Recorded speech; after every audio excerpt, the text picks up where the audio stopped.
Welcome into episode 28 of JD's Empire Sports Talk. CT Chris Thomas is back to talk Mets and especially Yankees because, of course, we know he's a big Yankees fan. So, CT, welcome back. Glad you're able to come on. You were on about a month ago, and a lot has happened since then. So, I can't wait to get your thoughts on that. But thanks for stopping in for a little bit. Thank you for having me. Of course. We'll start with the Yankees first. Both teams have gone through a lot, but I think it's best to start with the Yankees so you can get your emotions out of the way first before we start getting a little serious.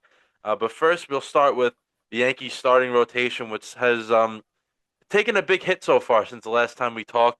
Garrett Cole is out for the season. That's a big injury, of course, to them. He was injured last year, but he was able to come back. Now, being out the whole season, I think, is a major problem for them. And Heel is out as well, of a promising young arm.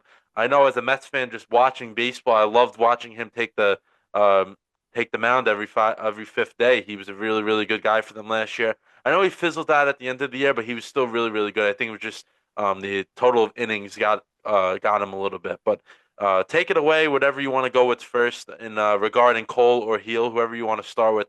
And then I got another question for you involving the pitchers.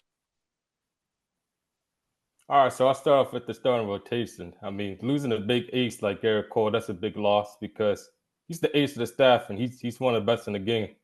And whenever called upon, he always delivers in big time games. But from here on out, we still got some good pitchers. I mean, hopefully Carlos Rodon, he can give us a good start on Thursday on opening day. Still got Max Fried, very good, solid number two arm. And you got Marcus Stroman from there, and Will Warren, and Carlos Carrasco, Cookie. Hopefully, he can give us some good quality innings. So overall, like from the starters 3 to 4 in the rotation, hopefully is they give us good quality starts, keep the Yankees in ball games, and hopefully they do their job. Yeah, I like that a lot. The bullpen, I'm sure, is going to be a strength for the Yankees. They can pick anyone. I don't know. They can go to an alley with their eyes closed and pick a pen arm out of there. They're able to do that very, very well. So I'm sure even if these guys in the fourth and fifth spot, especially, because I think Stroman can be. He's not the most consistent guy, but he can go out there and give you a 7, 8 inning performance out of nowhere that you're not expecting. The other two, I know Warren's a young guy, so he still has time to grow. And Carrasco at this stage of his career, I've watched him pitch a lot. He probably only a 5 inning guy each time. And I forgot to mention Clark Smith is hurt as well, right? He is hurt, yeah, for a Yeah, little so bit. so he's out for a little bit at least to start the season and heal as well. So I don't think the top He's two out till guys. like June or July. Yeah, all right. I don't think the top two guys will be an issue. Rodon is someone he could be sometimes not as consistent as you want him to be. That was my next question. With Cole being out, I think as an outsider, I want to hear your take on this. He has to be big, right? Like he has to become that ace that they signed him to be. When I mean, I don't think he's been an ace for them yet, but I think this is the year he can get fans back on his side even more if he can go out there and be an ace and pick up the slack for Cole. Absolutely. I think this is a big year for Carlos Rodon.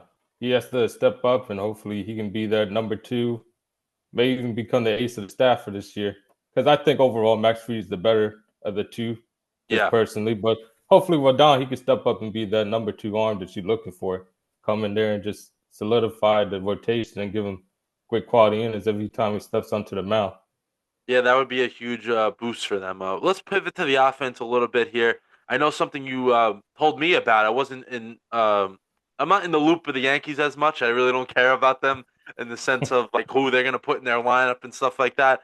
But Austin Wells, he has been in the leadoff spot in spring training games, and I guess he's going to be the guy. I mean, you were telling me that Aaron Boone does some wacky stuff, and that's one of them.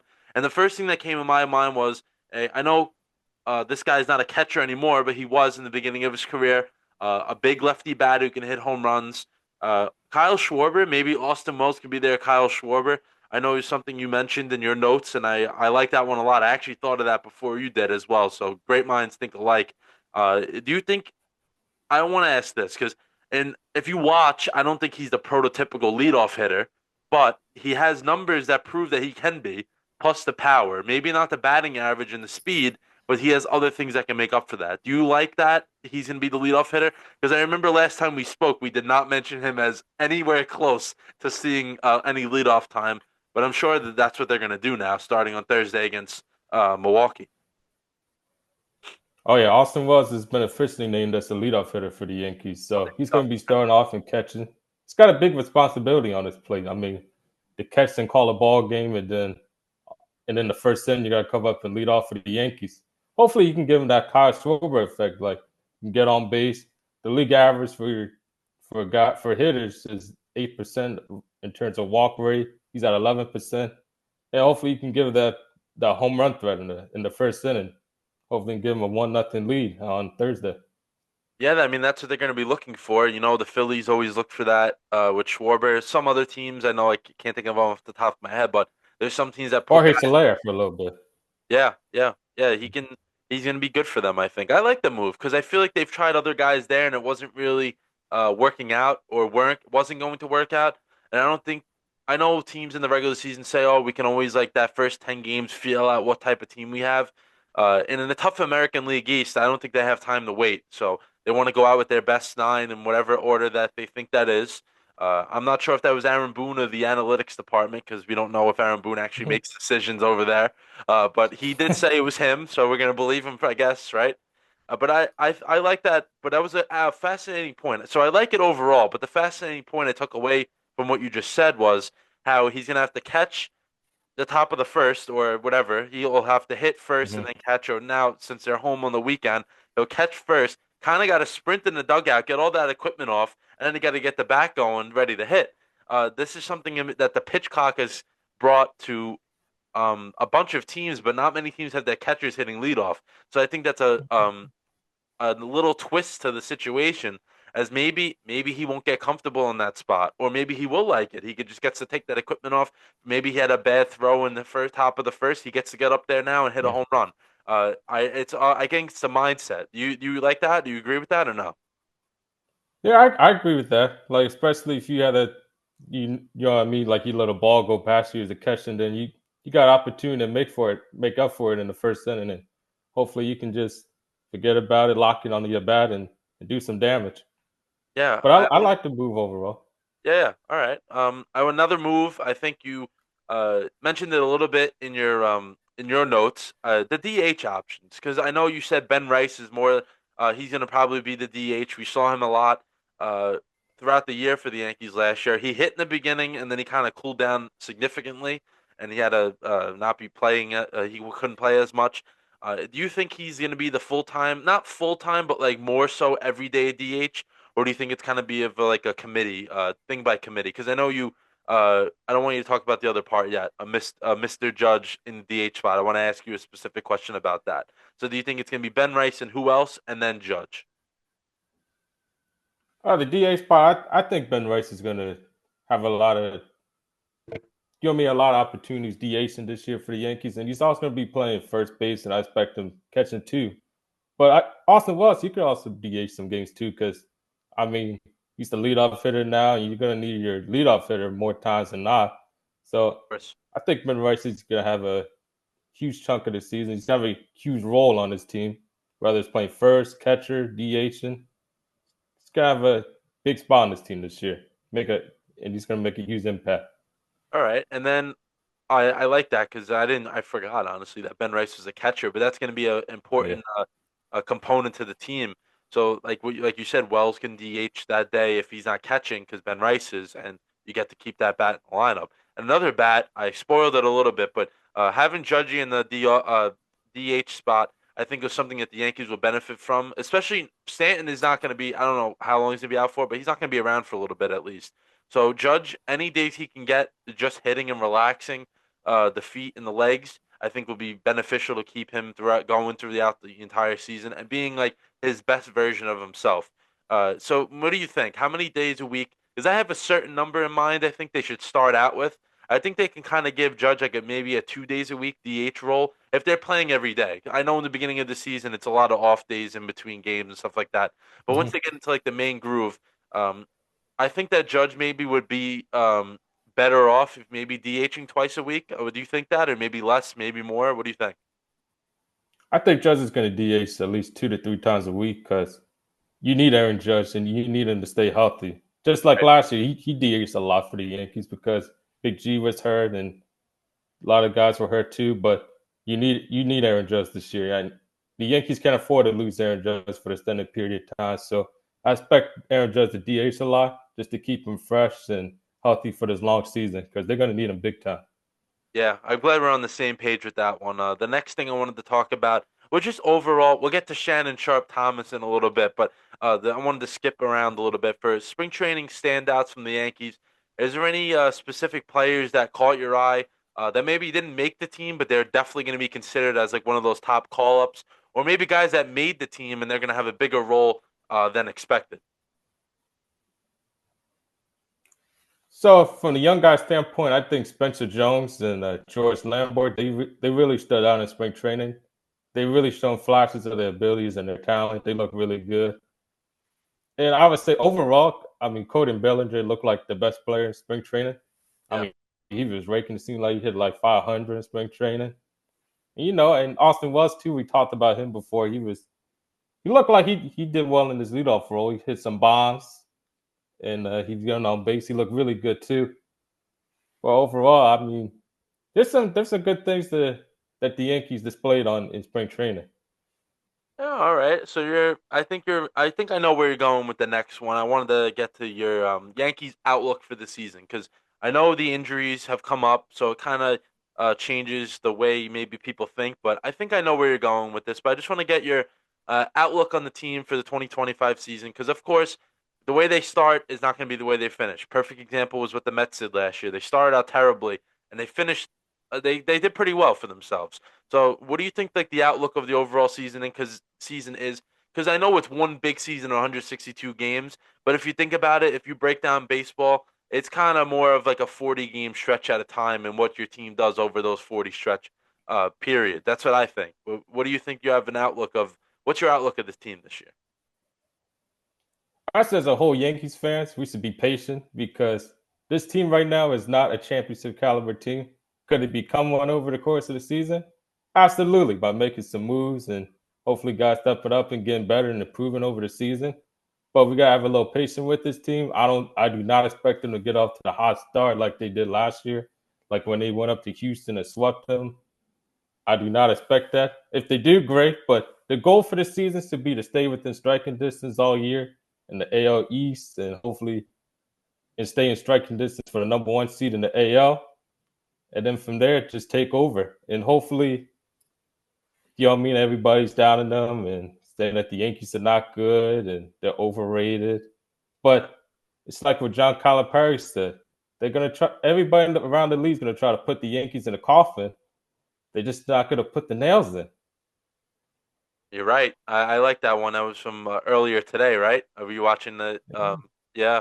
That was a very really good one. I mean, I totally agree with that. It's like you may not start out great, but you can't let the doubters say put you down. I know that people are saying, "Oh, they don't have Soto anymore." That's a big thing, but I think they'll be just fine.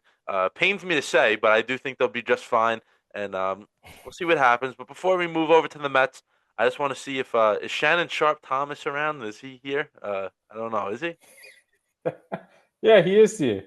And I Okay, do gotta welcome, say this: Shannon in Sharp due Thomas. time, Alex Cora, Joey Cora, Scott Boras, Yankees in five. That's a good one. Thanks for coming by, Shannon Sharp Thomas, KFC, UFC, all that stuff. Yankees in five. Oh man, we'll move over to the Mets before we start laughing for the rest of the show here. Um, I'm gonna go through like just like my opinion and overall, and then I kind of want to get someone maybe to cool my mind down a little bit in the sense of like certain moves the Mets have made already that are confusing me a little bit, and then maybe I have some question marks that maybe aren't question marks. I'm just overthinking as a fan. If that's good with you.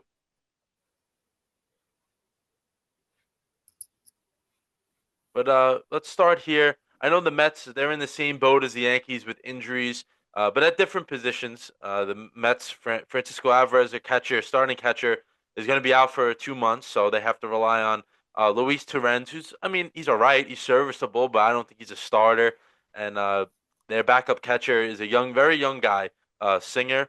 So that it'll be fascinating to see what he can do in his expanded role. I mean, no one thought he was going to make the team, but of course Alvarez goes down, and that's something that comes forward. And then Jeff McNeil gets hurt. I don't think that's as big of a loss as people think. I didn't really think he was going to produce very much. And now it gives Brett Beatty a chance. I know we're going to talk about Brett Beatty in a little bit, but it gives him a chance to step up at a lefty bat, just like McNeil, but I think with a little more power. So he'll get a shot.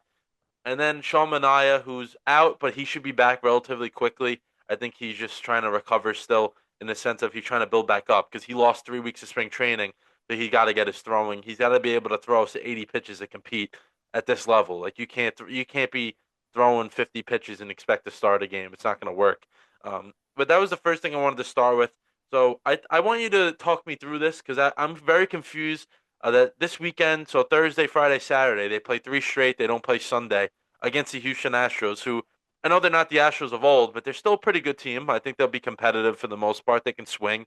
They brought in some replacements for the guys they let go, and the Mets decided to go with Tyler McGill as their number two starter, like for the weekend, and then Griffin Canning, who I think he was all right in spring training, but he shouldn't really be in the rotation, and he probably will be the first one out once Manaea comes back. But he's starting Game 3. So that leaves you with David Peterson and Kodai Senga. I would say arguably your best two starters, not even pitching in the first series.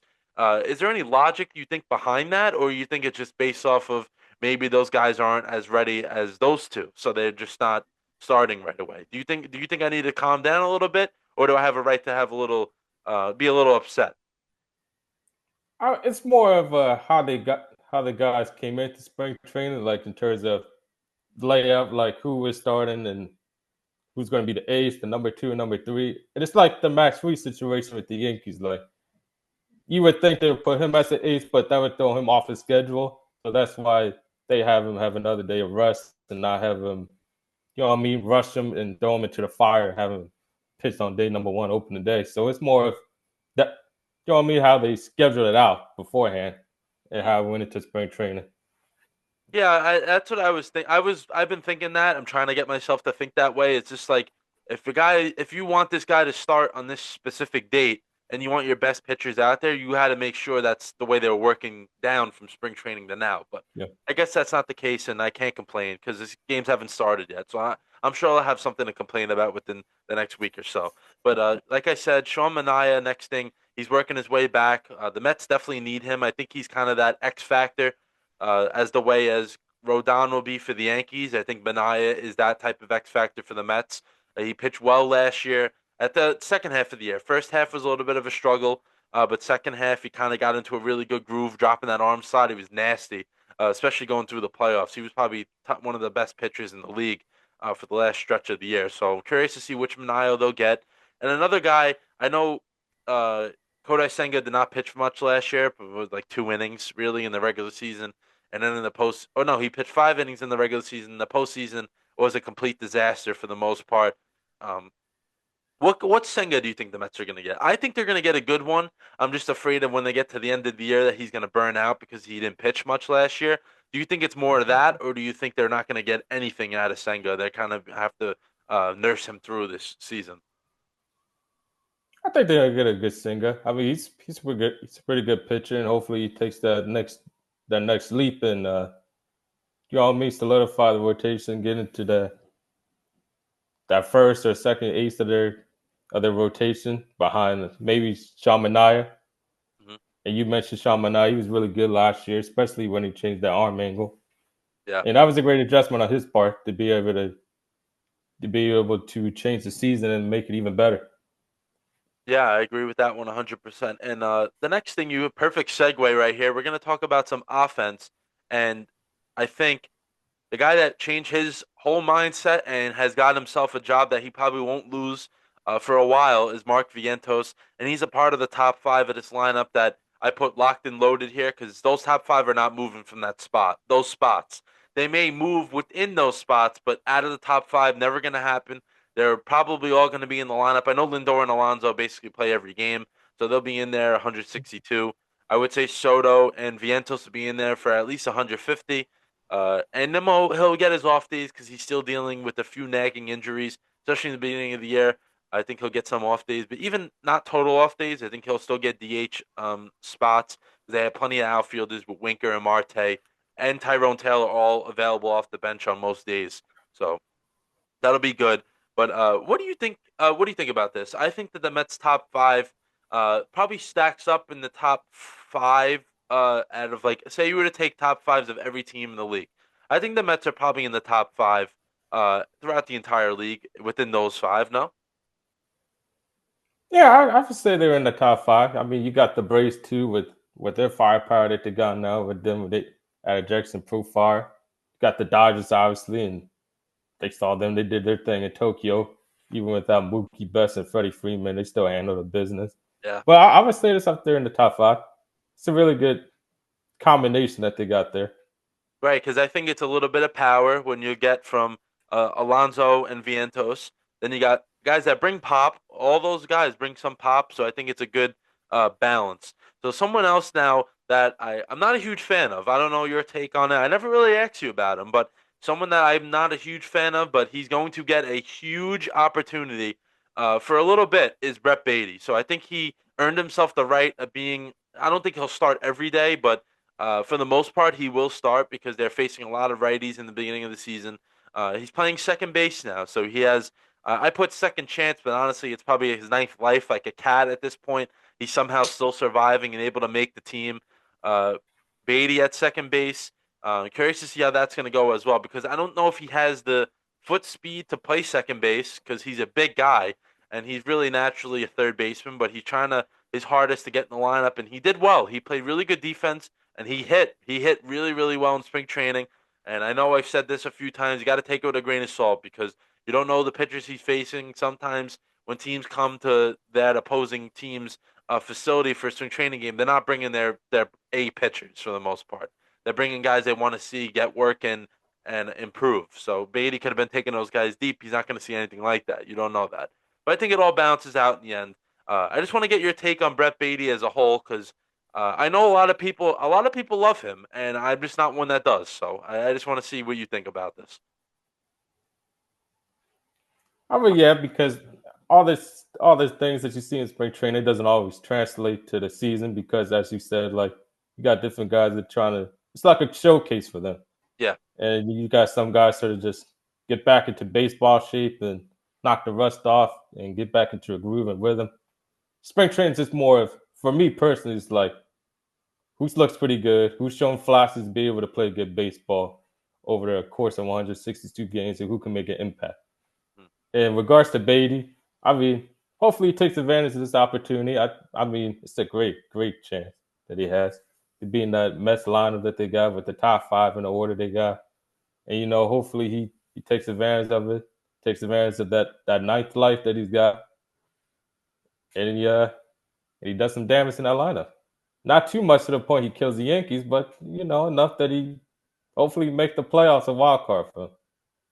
Yeah. All right. You calmed me down a little bit so far, but like one other point, a few actually two more, but one point I wanted to get to was they need that production from those other four spots in the lineup. Combination of guys like Winker and Marte will be DHing. We got to get something out of the catcher spot until Alvarez comes back. They got to be able to hit a little bit. Terenz's bat was there in the beginning when he first got here, but now he's a starter, so it's going to be very tough of being able to control the entire pitching staff, getting comfortable with some of the new guys, and then going out there and trying to hit. So that's going to be a tough thing. Tyrone Taylor when he plays, Jose Siri, I'm fascinated by because he has light tower power, but he doesn't make very much contact. So you got to take what he gives there. I know he'll play great defense in center. He'll hit probably 200, but he can hit the ball out of the ballpark, so that's a good thing. And I just wanted to get to. I know you gave your spring training standouts. I wanted to give mine because I'm sure you didn't. I didn't want to put you on the spot in the sense of you saying who stood out for the Mets because I'm sure you didn't want to or did watch a lot of spring training Mets games, just like I didn't do the same with the Yankees. That's why I think it's perfect for us two to talk about both of these teams. Um, my spring training standouts. One, if you couldn't guess this one, you probably weren't listening for the last 10 minutes. Brett Beatty was an outstanding spring training player. Very happy for him, but he still got to prove me wrong. I hope he shoves it right in my face. But We'll see what happens. And my other one is Clay Holmes, a buddy of CT's, no longer, but he was at one point.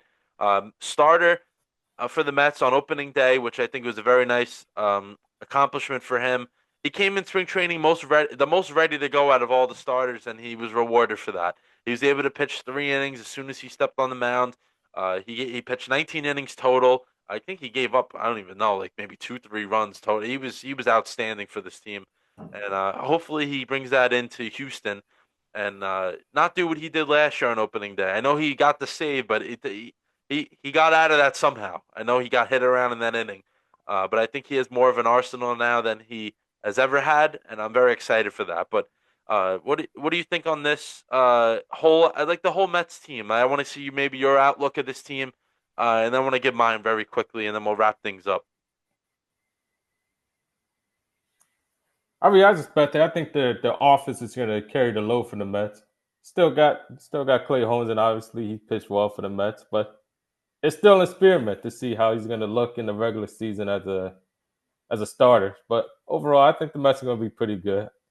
I do not expect them to suck this year. You know, I mean, it would be great if they did, but I don't expect them to personally suck this year. So I do. They are going to be fighting that division in the NL Yeah, East, without a doubt. and Yeah, maybe make some noise in the playoffs. Yeah, yeah, I hope so. I was about to say, for my sake, you better hope they don't suck because these are not going to be fun episodes going forward, especially with games really counting now.